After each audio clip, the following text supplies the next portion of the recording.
What's going on, y'all? It's the Caveman back at it again with another video, and holy shit, you know what? That game, it was pretty boring, but I was very happy to see those cocky-ass Chiefs and their fans get the biggest piece of humble pie shoved up their ass on the biggest stage in all of sports. I was so happy to see that, but, you know, from a fan standpoint, that game was over in the second quarter. Like, I was bored watching that football game. I was happy with the result. It was just extremely boring the way it happened, and I was looking forward to, you know, a little closer of a game, something more exciting, something more entertaining. We really didn't get that, but, you know, I'm happy with the result. It is what it is. Watching Antoine freaking Winfield give Tyreek Hill the peace sign right in his face after breaking up a pass after what Tyreek Hill did to the Bucs and did to Antoine Winfield in the regular season when he burnt Antoine Winfield on the sideline and he's giving him the peace sign and Antoine Winfield did it back. Oh my God, I was crying laughing. That shit was hysterical. I can't tell you how happy I was to see that shit. Like, oh my, that was just freaking priceless. That was nice to see them get humbled. Although I did expect them to win. I guess you can never count out Tom Brady, and I guess it took 7 Super Bowls for me to realize that. But, you know, there were a lot of people taking the Bucs. There were a lot of people taking the Chiefs. But I don't think anybody was expecting that game to go the way it did or that game to pan out the way it did. I mean, the Chiefs literally showed up and got wasted quicker than a disposable vape in a high school bathroom. Like, they got tossed out so fast. They didn't even have a chance all game. I mean, like I said, halfway through the second quarter, that game was over. It was boring. They just had no life. They looked awful. It was just such a freaking piss poor showing from the team we all thought were the superstar powerhouse. And of course, the narrative began to be painted by Tony Romo himself. He's given the Glizzy Gobber 2000 cocksucking on live television. Oh, Pat Mahomes, you can see the mobility being affected with his toe. You can see him limping around. Shut up. Shut up. The toe wasn't affecting him that much. I'm sorry, but I don't care if you need surgery after the season, whatever the case may be. It wasn't affecting him that much. It didn't affect him that much against the Bills. It didn't affect him that much against the Bucs. I mean, did you see the way that guy was running around evading sacks and throwing? Like, he's like laying down backwards, making throws on his back. It's like he was not affected that much. Like, shut up, Tony Romo. But of course, when one of the biggest stars in the league, when one of the faces of the league happens to lose in the fashion they were losing in, they gotta paint the narrative in some other way. Like that team just didn't play a bad game. They just gotta find an excuse. The Bucs just came to play, and the Chiefs got steamrolled. That was basically the line of the game. There's no other way of putting it. And I also don't want to hear about the flags, because that didn't affect the game nearly as much as I'm sure a lot of Chiefs fans want to believe. Sure, it affected the game for like one drive, but what about your offense? You scored 9 points. 9 points. Well, I don't want to hear the flag excuse. I don't want to hear the penalties hinder. No. That game was lost because the Bucs pass rush was in the face of Patrick Mahomes all day, and he couldn't handle it. And that was due to probably both starting tackles being out. But even with both starting tackles, I feel like the Chiefs would not be able to handle that pass rush. Like, that pass rush for the Bucs is scary. It's mean. It is quick. They will get to you fast. So, you know, the pass rush won. The defense for the Buccaneers really were the MVPs in that game. And I thought Devin White, you know, he was the leader of that entire defense all year. I think he deserved the MVP at the end of the day. But of course, they got to put the cherry on top of Mr. Tom Brady's fantastic career. So they're going to give it to him, even though it's not even over. I think Devin White, though, and that defense was definitely deserving of the MVP honors in that game. And it was just ironic, you know, and throughout the entire playoffs, the Chiefs were getting away with this physical coverage. They're a physical team on the defensive side of the ball, when in reality they were playing illegal football, and it was just being let go because it was the playoffs. And in this game, it didn't fly. And I don't know what changed. I don't know why these refs decided it wasn't going to fly in this game, but they did. And they were, most of the time, those were all penalties. Those were all flags. This isn't physical coverage. This is grab the jersey, hold him back, hold him by the, like, they literally don't play physical coverage. They play illegal coverage. So the Chiefs got exposed in that aspect. They got exposed on offense. They got exposed horribly. Like, they literally got stripped naked and embarrassed on live television. That was just, holy shit. I was stunned by that outcome and the way that game panned out. That was crazy. But yeah, like I said, Mahomes really, you can't really blame Mahomes. I mean, you can't blame, it's the same thing that happened to Josh Allen. He was getting screamed at all freaking game and he couldn't do anything. There's nowhere for him to go. And everybody was saying, oh, Josh Allen was reverting to his old ways, blah, blah, blah. No, he wasn't reverting to his old ways. He was running for his life, just like Patrick Mahomes was doing in the Super Bowl. So it's the same narrative. You know, I'm not going to fault Patrick Mahomes at all. He did what he could. He made a lot of fantastic throws that I thought, you know, could have been caught. Yeah, he didn't really get much help from his receivers. I mean, Travis Kelce was dropping balls. Tyreek Hill dropped a touchdown early in the game that I thought could have been caught. I think it was Darian Williams. I'm not sure who the running back, dropped a touchdown near the end of the game. Mahomes was pressured on 29 of 56 dropbacks in that game, which is the most in Super Bowl history, which is just absolutely unbelievable. So the Bucs defense, they deserve the MVP in my opinion. I think they pretty much carried the Bucs throughout the entire playoffs. I mean, let's be real here. The Bucs literally had 4 picks against Drew Brees. They made Aaron Rodgers look stupid. They literally stopped Aaron Rodgers in that fantastic offense. Like, you just got to give it to that defense. You know, that was the strong point of the Buccaneers, and they definitely deserve that. What I took from this game was, you know, one thing I already knew and one thing that I was actually enlightened with. The one thing I already knew is that we need pass rush. Pass rush wins games. Pass rush wins championships. And that was proven in that game for sure.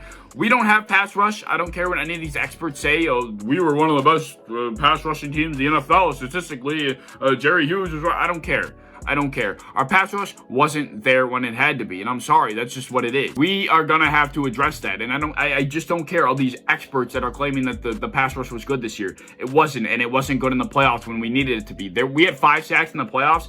4 came against the Baltimore Ravens, and I'm going to blame that on the incompetence of Lamar Jackson, and I guess I'll sprinkle in a little bit of our fantastic secondary, but at the end of the day, Lamar Jackson can't pass, so of course we're going to sack him when he's down by 2 touchdowns, because he's looking to pass the ball downfield, and he literally has the eyes of a bat. Our pass rush just wasn't there when it had to be in the playoffs for sure, so we need to definitely upgrade that pass rush, and we already knew that. Everybody and their mother already knew that. For me personally, I was enlightened by the run game that was used by the Buccaneers, and the ability of the run game to really open up, you know, the Buccaneers offense. Rob Gronkowski went crazy over the middle of the field because the run game opened it up for them. Before this game, I was on the train of following in the footsteps of the Chiefs, you know, being extremely pass heavy and, you know, really only kind of running when they had to, not really being a balanced offense, just, you know, pass 85% of the time, run 50% of the time, or even, you know, 90-10 for us. Like, we barely ever ran the ball. And I was in favor of that. I just thought we did need to run the ball a little better. But at the end of the day, after watching that game, after watching what the Buccaneers did to the Chiefs, especially on offense, the way they exposed them, you know, they ran the ball when they had to, and it opened the pass game, and that is what is going to win championships at the end of the day. The ability to be balanced and run the ball is extremely important, and I was overlooking that. You know, all these experts were saying it all year, the Bills are unbalanced, the Bills are unbalanced, and I'm like, who gives a shit? You know, I wouldn't go back and change the 2020 season for us because we couldn't run the ball, and I didn't want us running the ball when we couldn't run the ball. That is just moronic. But at the end of the day, we do need to improve the run game. We're going to have to become more balanced if we want to win a championship. I decided to do a little stat digging. I never do this, but I wanted to just for the simple fact. It's not too much. So Patrick Mahomes has lost 10 games in his entire career. Just 10 games, and he's playing for 3 years. That is pretty impressive. But listen to this. The Chiefs have been one of the best teams, if not the best team, for the last couple of years. And in those 10 losses, 9 of them, the opposing team had over 100 yards rushing. And out of those 10 losses, the opposing team on average had 35 rushes for 164 yards and 2 touchdowns. And granted, a lot of those games were high scoring, but rushing is important. The run game is so imperative to beating the Chiefs, to beating the best of the best. It doesn't even have to be the Chiefs, just in general. Having a fantastic run game is imperative if you want to win in this league. So with that being said, as far as the Buffalo Bills go, we played them twice in 2020, once in the regular season and once in the AFC Championship game, obviously. And in the first game, the Buffalo Bills rushed for 84 yards on 23 attempts, and in the second game, in the playoff game, the AFC Championship game, we rushed for 129 yards on 18 attempts. Now, obviously, neither of those stat lines meet the threshold that is the average of teams that beat the Chiefs. You know, the average was 35 for 164 and 2 touchdowns. We didn't meet a single one of those thresholds in either game, and we lost both games. It's not surprising. To me, that's no coincidence. You know, we're going to have to run the ball a lot better if we want to beat the best of the best. Not even just the Chiefs, just beat good teams in general. If we want to be a good team, we're going to have to become more balanced and more effective on the ground. I mean, honestly, those rushing numbers are pretty bad. I mean, the second game, the AFC Championship game, they're a little better, but 23 for 84, I mean, that's not very good. So for me personally, I was certainly enlightened by the Super Bowl game. I was shown that you cannot be 90% pass and 10% run like the Bills were. You absolutely need to be more balanced. I'm not saying we need to be 50-50, but I would like to see maybe, you know, a 60% pass, 40% run. You know, maybe I think at best that would be what we would want. Maybe a 70% pass, 30% run. I don't know, but we cannot be 90% pass, 10% run like we were. We just cannot be. We have to focus on being more balanced if we want to be the best of the best. And I'm going to say it even if it's not the most popular opinion amongst Bills fans, but I'm going to say it anyway.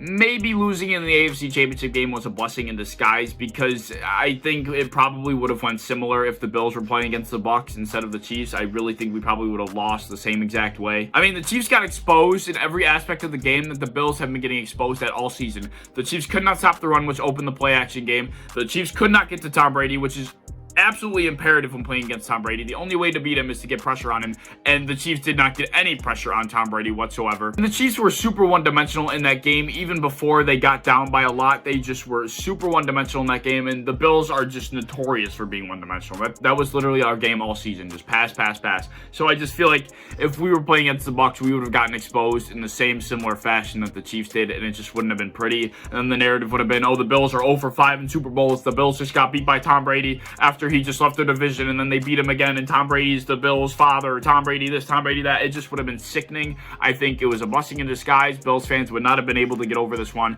I would have been sick to my stomach. My dad would have been sick to his stomach.